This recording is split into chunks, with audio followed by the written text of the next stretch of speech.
কোনটা একটা থাকবে এইবার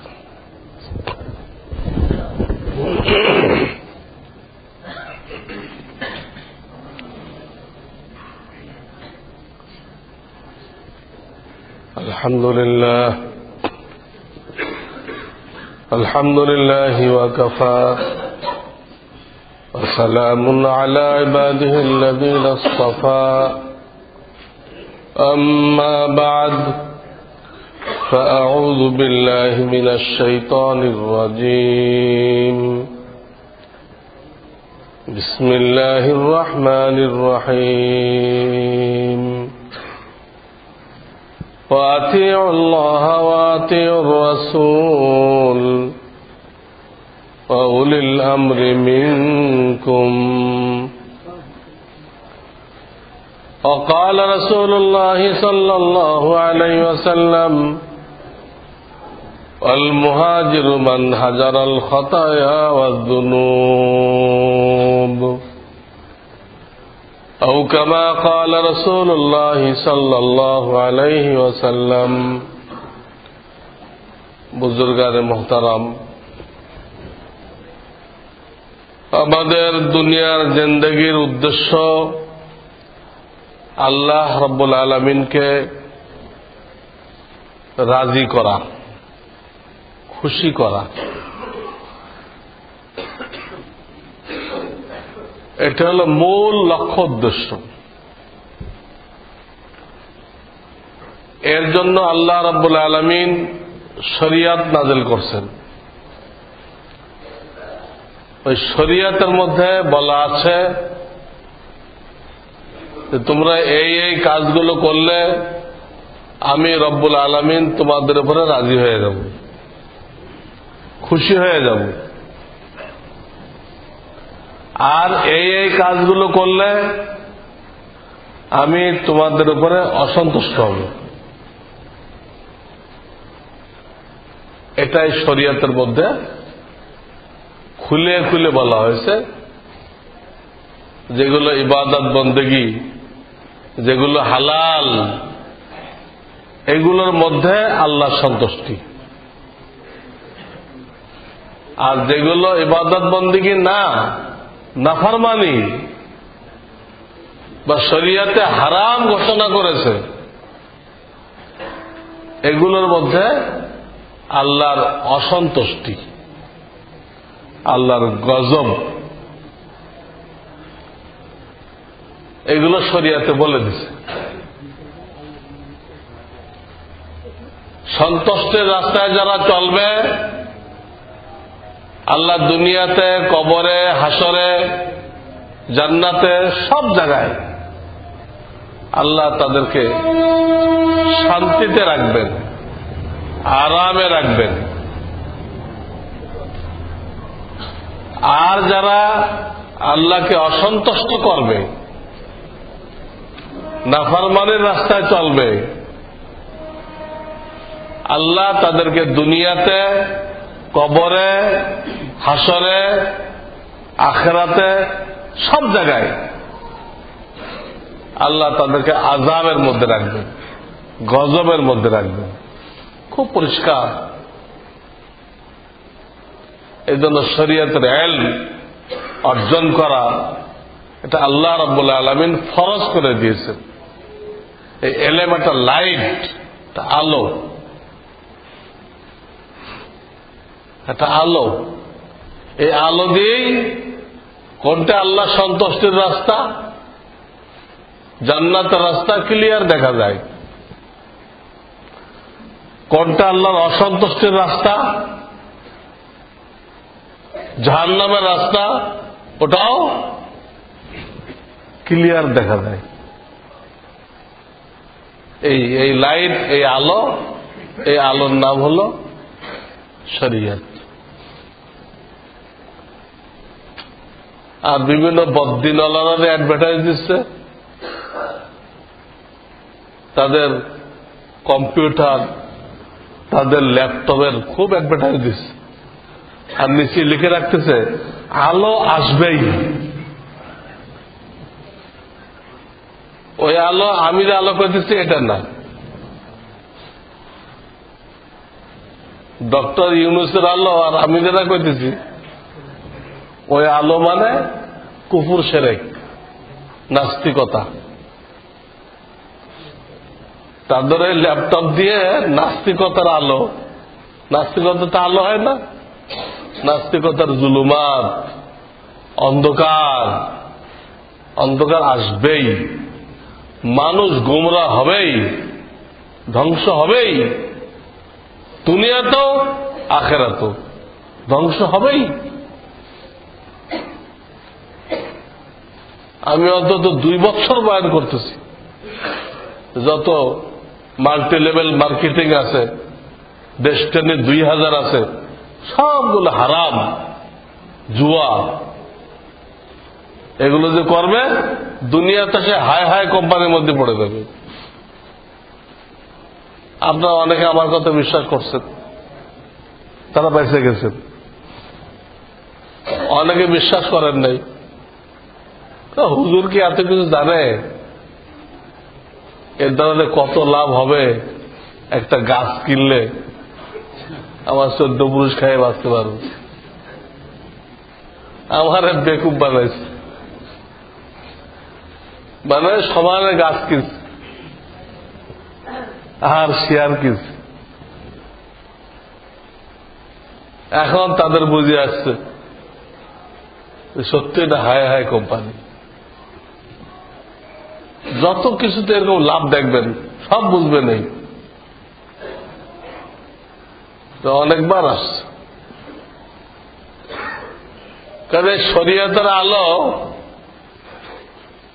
আর এই সমস্ত নাস্তিকদের আলো, প্রথম আলোর আলো এক আলো না। ওই আলো হলো জুলুমাত, অন্ধকার, মানুষকে বেঈমান বানানো। শরিয়ত হলো আসল আলো, যেটা দিয়ে খালেক মালিককে চেনা যায়, তার রাজি করার রাস্তা জানা যায়।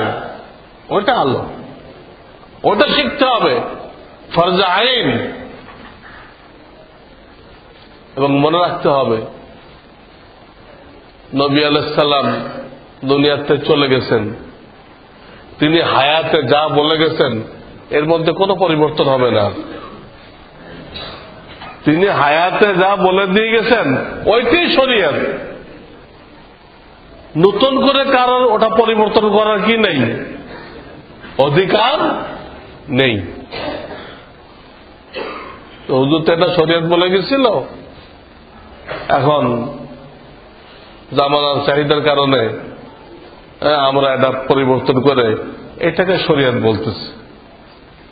এই মডার্ন ইসলামের কোন স্থান ইসলামের মধ্যে নেই।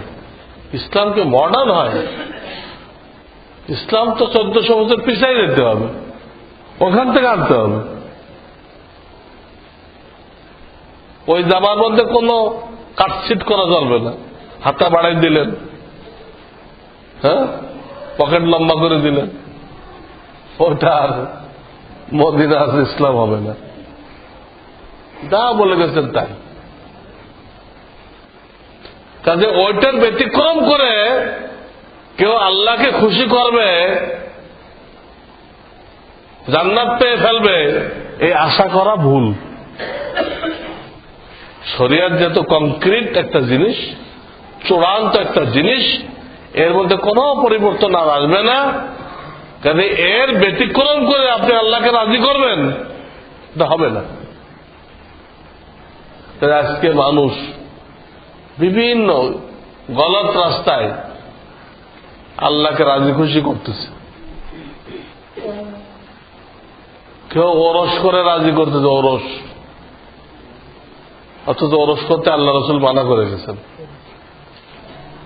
আমার কবরে বৎসরের দিন ধার্য করে তোমরা জমা হও না, জমায়েত হও না, সেটার নামই তো ওরস। এটা তিনি তার কবরে করতে মানা করে গেছে। তাহলে আমাদের জামানার এই নামধারী পীররা কি রসুল থেকে বড় হলে হয়ে গেল? রসুল্লাহ মানা করে গেল যে ওরস করবে না, আর বছর বছর ওরস করতেছে। 10 লাখ 20 লাখ 1 কোটি টাকা খরচ করতেছে, এটা করে আল্লাহকে পাওয়া যাবে? তারপরে পায়ের ভিতরে সেজদা দিচ্ছে, কবরের ভিতরে সেজদা করাইতেছে। আল্লাহ ছাড়া কাউকে কি সেজদা করা যায় না? এটা হারাম।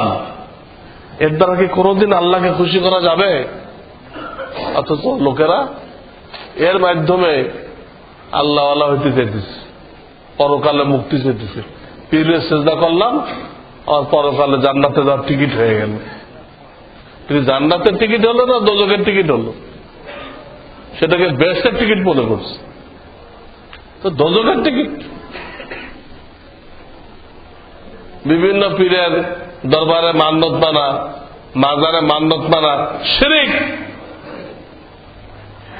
অনেকে এই শিরিকের মধ্যে পরকালের নাজাত দেখতে পাইতেছে।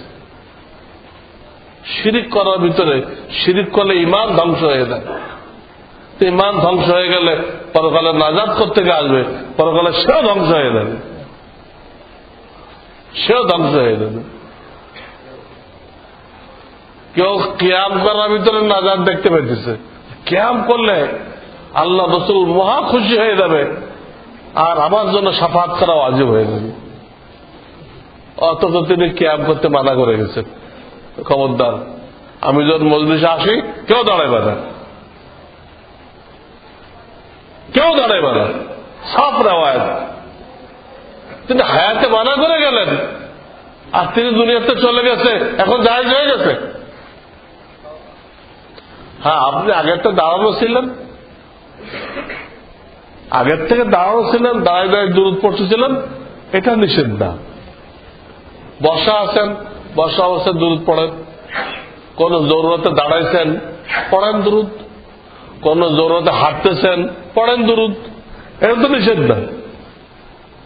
নিষেধ কোনটা? আপনি বসে বসে পড়তেছিলেন, এটা সর্বোত্তম। এই জন্য নামাজে বসে পড়তে বলা হয়েছে। সর্বোত্তম থুয়ে মাঝখানে হঠাৎ দাঁড়িয়ে গেলেন কি জন্য? কি জন্য দাঁড়াইছেন? আমার কাজটা কি? রাসূল আসছিলেন, কেমনি দেখলেন? আমরা কেউ দেখলাম না, আপনি কেমনি দেখলেন?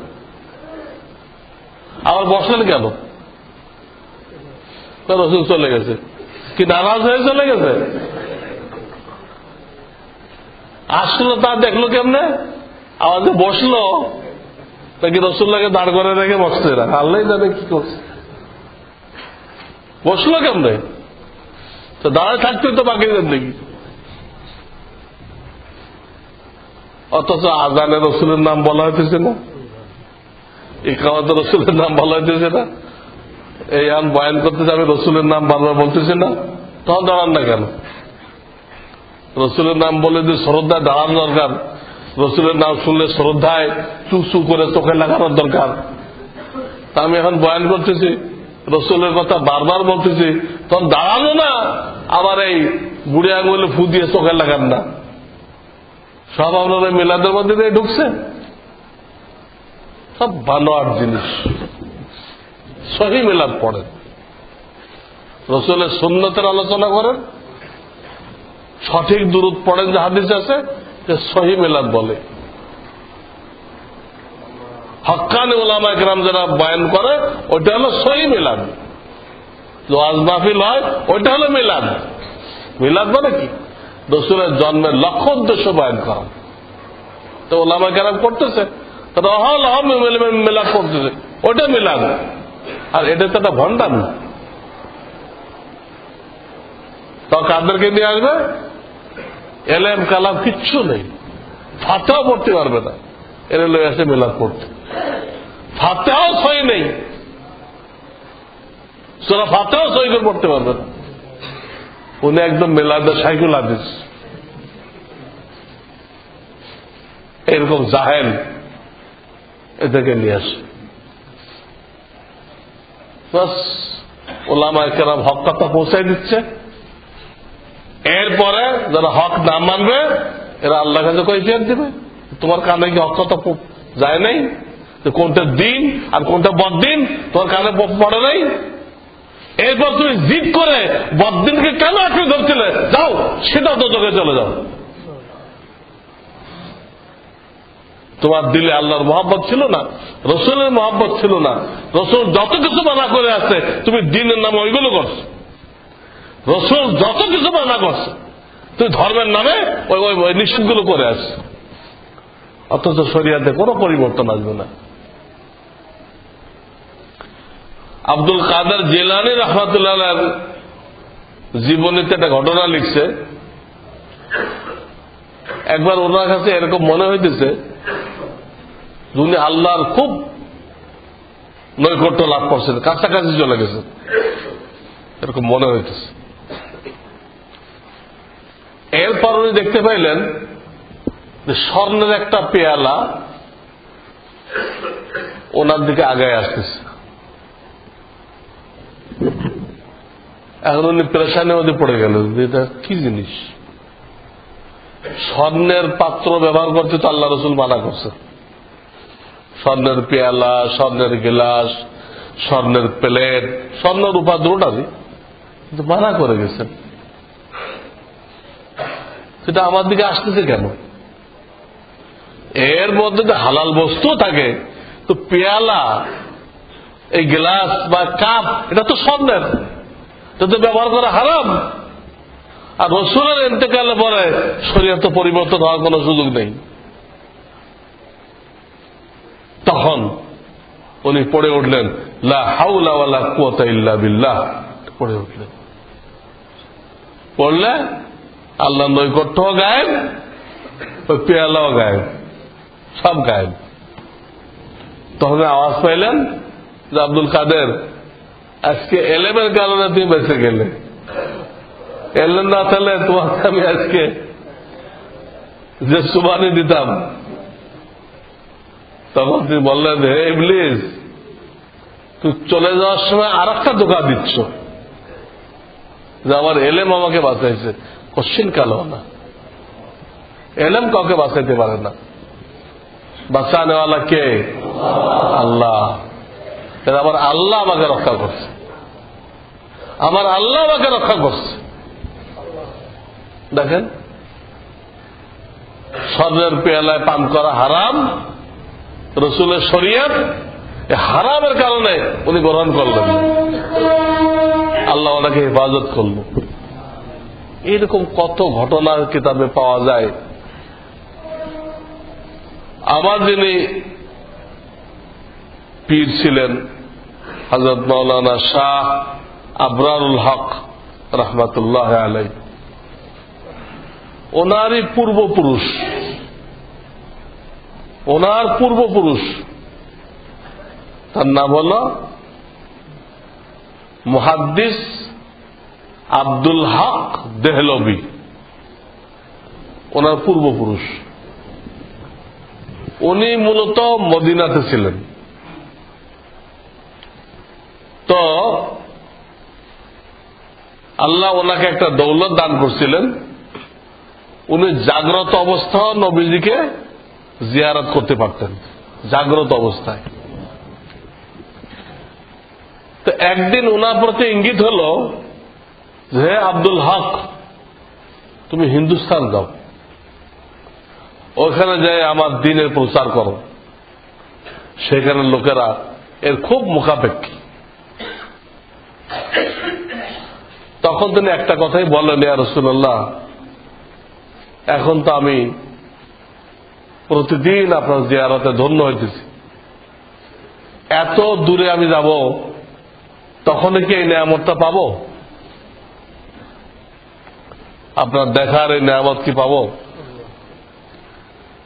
নবীজির পক্ষ থেকে বলা হলো, ইলহাম করা হলো, তোমার জন্য এই নিয়ামত ওইখানেও জারি থাকবে।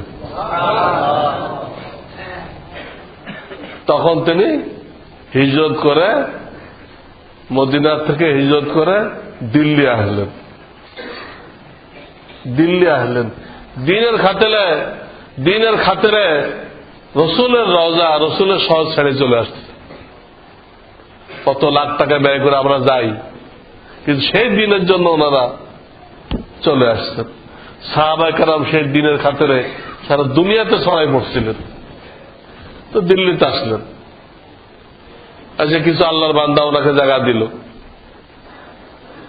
তিনি হাদিসের দর্শ দিতে লাগলেন। হাদিস, এর আগে হিন্দুস্তানে হাদিসের দর্শ ছিল না, ফিকহার দর্শ ছিল, ফিকহার কিতাব। ফিকহা যে পড়তো যে সরকারি আদালতে বিচারক হয়ে যেত, এই সবাই ফিকহা পড়তো। উনি হাদিসের সবক দিতে লাগলেন আর লোকদেরকে আত্মশুদ্ধি শিখাইতে লাগলেন, আত্মশুদ্ধি। আর তালাশ করতেন কোথাও কোন এরকম আল্লাহওয়ালা আছে কিনা যেখানে আত্মশুদ্ধির আলোচনা হয়, যেখানে লোকেরা আল্লাহর জিকির করে, এরকম কোন মজলিস দিল্লির কোথাও হয় কিনা, এটা উনি খোঁজ করতেন। কোথাও পাইলে উনি ওইখানেও শরীফ হইতেন, ওইখানেও শরীফ হইতেন। এটা আল্লাহর আশেক, এটা আশেকদের মজলিস, আল্লাহর জন্য যারা জমা হয় আল্লাহর আশেক। তো একবার একটা মজলিসে গেছেন, বহুত লোকজন সেখানে, এক পীর সাহেব বসা আছে, দেখতে শুনতে মাশাআল্লাহ খুব মনে হয় কামেল পীর। কারণ মুনাফিকদের চেহারা কিন্তু খুব সুন্দর হয়। সূরা মুনাফিকুনের মধ্যে একটা কথা আছে, মুনাফিকদের চেহারা দেখলে খুশি হয়ে যাবে, এই তো আসল আল্লাহ পাওয়া গেছে, এত সুন্দর চেহারা। সূরা মুনাফিকুন আছে। এই পীরের তরিকা হলো যে তার কাছে যায়, উনি তাকে এক পেয়ালা মদ খাওয়ায়, তাকে জিকিরের মধ্যে বসাই দেয়, জিকির করো। এখনো কিন্তু এই তরিকা দুনিয়াতে চালু আছে। নরসিংদে আমি এক পীরের কথা শুনছি, ঢাকাতে বহুত লোক সেখানে যায়, ওখানে একই তরিকা। ওখানে যে যায় আগে মদ পান করায়, পরে সবাইকে জিকিরে লাগাই দেয়। তো যায় তো স্বামী স্ত্রী দুজন যায়, মদ খাওয়ার পরে তোর মাথা ঠিক নেই, কখন জিকির করে মাথা তোর ঠিক নেই। তারপরে যা হওয়ার এটা আলোচনা করার বস্তু না, এটা আলোচনা করার বস্তু না। মাথা ঠিক নেই, পুরুষ মহিলা একসাথে, তো কি হবে? যা হওয়ার তাই হবে। তো লোকেরা যায়, তো আমরা দুনিয়াও পেয়ে গেলাম, আবার জান্নাতও পেয়ে গেলাম, মদ খেয়ে জান্নাত পেয়েছি। ওই পীরের এই সিস্টেম। তো উনি যখন গেছে তো ওনাকে ওই পেয়ালা দিতে, খাও, ওরা তো রেডি, যেই যায় খাওয়ায়। না এটা তো হারাম, এটা আমি খাবো না। ঠিক আছে, ও লোক বাড়াবাড়ি করে নাই। পরে রাত্রে আব্দুল্লাহ দেহলভী রহমতুল্লাহ স্বপ্ন দেখতেছেন, একটা বাড়িতে নবী করিম সাল্লাল্লাহু আলাইহি ওয়াসাল্লাম আসছেন, সবাই দেখতেছে, দেখা করতেছে, উনি ঢুকতে পারতেছে না। ওই পীর সাহেব এক ডান্ডা লয়ে খাড়া হয়েছে গেটের মধ্যে, অন্যদিকে ঢুকতে দিচ্ছে, এনাকে ঢুকতে দিচ্ছে না। এত চেষ্টা করলো, ঢুকতে দিল না। তারপরে উনি কিছু মনে করলেন না। পরের দিন আবার ওই পীরের মাহফিলে গেলেন, গেলে পীর সাহেব বুঝাইলো, দেখলে তো ওরা না খাওয়ার পরিণাম, এটা না খাওয়ার ধরুন, তুই রসুলের সাথে সাক্ষাৎ করতে পারলে না, তাহলে খাও। উনি বলেন এটা তো আল্লাহ রসুল হারাম বলে গেছেন। খালি হারাম না, সমস্ত গুনার শিকড়, সমস্ত গুনার জড় এটাকে বলে গেছেন। কারণ আমি কিভাবে খাই এটা? ঠিক আছে যাও। আজকেও খাইলেন না, দ্বিতীয় দিনও খাইলেন না। রাত্রে আবার ওই একই স্বপ্ন, একই স্বপ্ন। এত ওই ভণ্ড পীরে তার যে ক্ষমতা আছে, ওই ক্ষমতা প্রয়োগ করে এটা দেখাই দিচ্ছে। এত শক্তি আল্লাহ দেয়। দাজ্জালকে কত ক্ষমতা দিবে আল্লাহ? দাজ্জালকে ঠিকই রাসূলুল্লাহ আসছেন, সবাই দেখেছে এই শরাবি পীর ডান্ডা লয়ে দাঁড়াইছে, ওনারা ঢুকতে দেয় না, উনি ঢুকতে পারলেন না। আবার দিনে দেখা করতে গেলেন, ওই পীরের একই কথা দেখলে তো, তুই 2 দিন মাহরুম হয়েছ, 2 দিন বঞ্চিত হয়েছ, আর কত বঞ্চিত হইবা, খাই নাও, খাইলেই ঢুকতে পারবা। দাজ্জালের বেহেশতের মতো, দাজ্জালের বেহেশতে ঢুকবে, ও কিন্তু দোজখে ঢুকলো। দাজ্জালের দোজখে যে ঢুকলো, সে বেহেশতে ঢুকলো। দ্বিতীয় দিন ওনার সামনে পেশ করা হলো, ওই শরাব পান করতে বলা হলো, তুই 2 দিন মাহরুম হয়েছ। তখন আব্দুল্লাহ দেহলভী রহমতুল্লাহ বললেন, 2 দিন কেন, বাকি জিন্দেগির পুরোটাই যদি মাহরুম হই রসুলের জিয়ারত থেকে, আমার কোনো দুঃখ নেই, কিন্তু রসুল যেটা হারাম বলে গেছেন এইটা আমি খাবো না। এখানে শিক্ষা লাভ করতে হবে। 2 দিন মাহরুম হয়েছে, কি হয়েছে, পুরা জিন্দেগি যদি রসুলকে না দেখতে পাই, না দেখবো, কিন্তু তিনি হায়াতে যেন নিষেধ করে গেছেন, এটা আমি খাবো না, এটা খাবো না। ওই রাত্রেও স্বপ্ন দেখেন, ওই বাড়িতে আল্লাহ রসুল আসছেন, সবাই ঢুকতেছে, কিন্তু উনি ঢুকতে পারতেছেন না। এই শরাবি পীর, ভণ্ড পীর বিরাট ডান্ডাল লয়ে খাড়াই আছে, উনি দরজা আটকা পড়ে রয়েছে। এর মধ্যে উনি ভিতর থেকে আওয়াজ শুনতে পাইলেন, ভিতর থেকে আওয়াজ আসছে, আরে আব্দুল্লাহ আজকে 3 দিন হয়ে গেল, আমার সাথে দেখা করতেছে না কেন? আওয়াজ ভিতর থেকে আসছে, 3 দিন হয়ে গেল দেখা করে না কেন? তখন ইনি আওয়াজ লাগাইলেন, ইয়া রাসূলুল্লাহ, আমি তো প্রত্যেক দিন আসি, কিন্তু এখানে এক ভণ্ড ফকির আছে, মদখানেওয়ালা ফকির, এত ডান্ডা লয়ে খাড়ায় আছে, আমার তো ঢুকতে দেয় না, আমার ঢুকতে দিচ্ছে না। তখন রাসূলুল্লাহ সাল্লাল্লাহু আলাইহি ওয়াসাল্লাম এতটুকু বললেন, ইখসা ইয়া কালব, ইখসা ইয়া কালব, হে কুত্তা দূর হ। এটা বললেন আল্লাহ রসুল। আর আলী ছিল রাদিয়াল্লাহু তাআলা রসুলের সাথে, আলীকে বললেন, তুমি তলোয়ার নিয়ে এটা ভাগাও। আলী তলোয়ার নিয়ে ওটারে কোথায় ভাগাই দিয়ে আসলে আল্লাহ জানে। উনি ঢুকে গেলেন,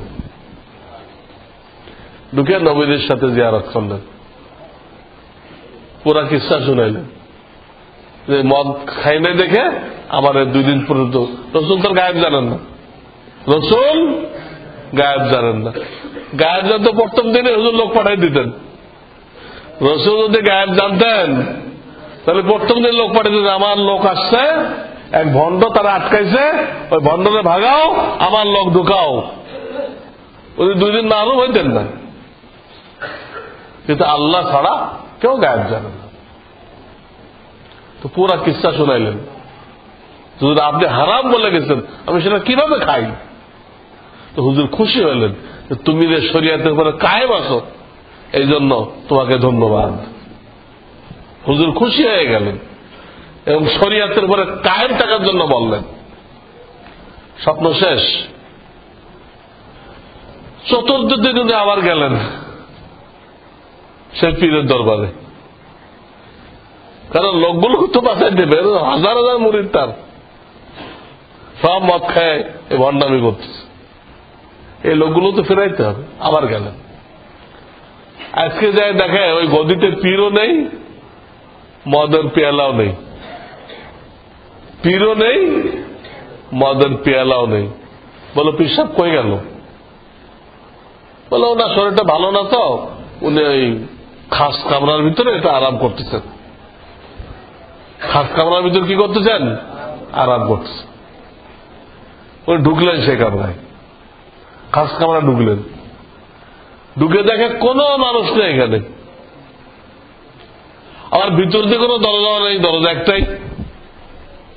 একটাই দরজা। এনাদের ভিতর দিয়ে বেরোয় অন্য কোথাও গেছেন, কোনো দরজাও নেই। তখন তিনি তাদেরকে ডাকলেন, তোমরা বললে ভিতরে আরাম করতেছে, কই ভিতরে তো কোনো লোকও নেই আর কোনো দরজাও নেই। তো তারা আশ্চর্য হয়ে গেল, তাহলে পীর সাহেব কোথায় গেল? সবাই দেখছে ঢুকতে, সবাই বলছে তোমরা জিকির করো, আমি একটু আরাম করি। গেল কোথায়? কোন হদিসই নেই। পরে উনি জিজ্ঞেস করলেন, তোমরা এই ঘরের দরজা দিয়ে কোনো কিছু বের হইতে দেখছিলে? হ্যাঁ হ্যাঁ দেখছিলাম। তো কি দেখছিলে? বললো একটা কুকুর বের হয়ে গেছে। একটা কুকুর বের হয়ে দেখছি আমরা এই রুমের থেকে। বললো ওইটাই তোমাদের পীর ছিল। তখন স্বপ্ন শোনাইলেন, পুরা স্বপ্ন শোনাই দিলেন যে আমাকে ঢুকতে দেয় নাই রসুলের দরবারে। তো রসুল্লাহ তাকে এই কথা বলছে, ইকসা ইয়া কালব, হে কুত্তা দূর হ। ওকে আল্লাহ রসুল কি বলছেন? কুত্তা বলছেন। এই জন্য আল্লাহ তার সুরতকে একদম কুত্তার সুরতে পরিবর্তন করে দিচ্ছেন। সে আল্লাহ শরীয়ত বিগড়েছে, আল্লাহ শরীয়ত বিগড়েছে, আল্লাহ তার সুরত বিগড়াই দিচ্ছেন। আল্লাহ তার সুরত বিগড়াই দিচ্ছেন, মানুষকে কুত্তা বানাই দিচ্ছেন। সারা জীবনের জন্য অভিশপ্ত হয়ে গেছে। এই কিস্সা শোনার পরে সমস্ত মুরিদান তওবা করল। তওবা করে সব আব্দুল্লাহ মুহাদ্দিস দেহলভির কাছে কি হয়ে গেল? মুরিদ হয়ে গেল। এবং তখন তারা সহি লাইনে মত বাদ দিয়ে সঠিকভাবে আত্মশুদ্ধির লাইনে আগাইল। কিস্সা বললে আমার উদ্দেশ্য না, আমার উদ্দেশ্য হল এই যে আল্লাহ শরীয়ত দ্বারা পরিবর্তন করতেছে, আল্লাহ তাদের সুরত পরিবর্তন করে দিবে। আমি এক পীরের কথা জানি, হ্যাঁ, বাংলাদেশের মধ্যে মরার পরে চেহারা একদম শুকরের চেহারা হয়ে গেছিল। চেহারা কাউকে দেখতে দেওয়া হয়নি। বহুত বড় পীর, নাম করা, বাংলাদেশের ভিতরে পদ্মার ওপারে। আল্লাহ শরীয়ত যারা বিগড়াবে আল্লাহ তাদেরকে বিগড়াবে। কাউকে শুয়োর বানাবে, কাউকে কুত্তা বানাবে, কাউকে গাধা বানাবে, কাউকে বানর বানাবে। আল্লাহ বানাইছে, এটা খেয়াল রাখতে হবে। 2 নম্বর, উনি বললেন সারা জীবন যদি রসুলের জিয়ারত না হয় কোনো গুনাহ নেই। সারা জীবন যদি রসুলের জিয়ারত না হয়, না হোক, কিন্তু রসুল যেটা হারাম করে গেছে, এই হারাম করে আমি রসুলের জিয়ারত চাই না। ওনার সাথে দেখা করতে হলে মদ খাইতে হয়, আমি মদ খাবো না, দেখা না হয় না হোক। মদ আমি খাবো না, মদ খেয়ে হারাম কাজ করে দেখা করতে হবে, সেই দেখা আমি করবো না। এইটা হলো আমাদের জীবনের শিক্ষার বিষয়। কোন নাজায়েজ কাজ করে আল্লাহকে খুশি করব, আল্লাহ রসুলকে খুশি করব, জান্নাতে যাব, এই এরাদা যেন আমরা না করি। এটা কোনদিনই সম্ভবপর না। এটা ভণ্ডামি, এটা শয়তানি।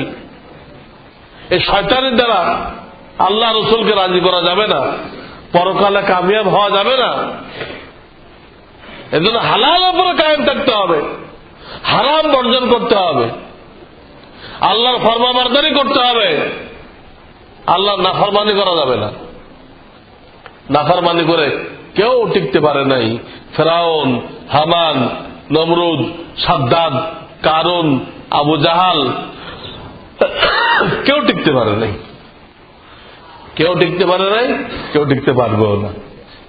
কারণ আমরা ওলামায়ে কেরামের সাথে জুড়ে থাকি। তারা যেটাকে হালাল বলে, জায়েজ বলে, ওটা করব। তারা যেটাকে নাজায়েজ বলে, শিরিক বলে, বিদআত বলে, আমরা ওর ধারে কাছেও না যাই। এইটা হলো কামিয়াবির রাস্তা। আল্লাহ আমাদেরকে আমল করার তৌফিক দান করেন। আখিরু দাওয়ানা আলহামদুলিল্লাহি রাব্বিল আলামিন।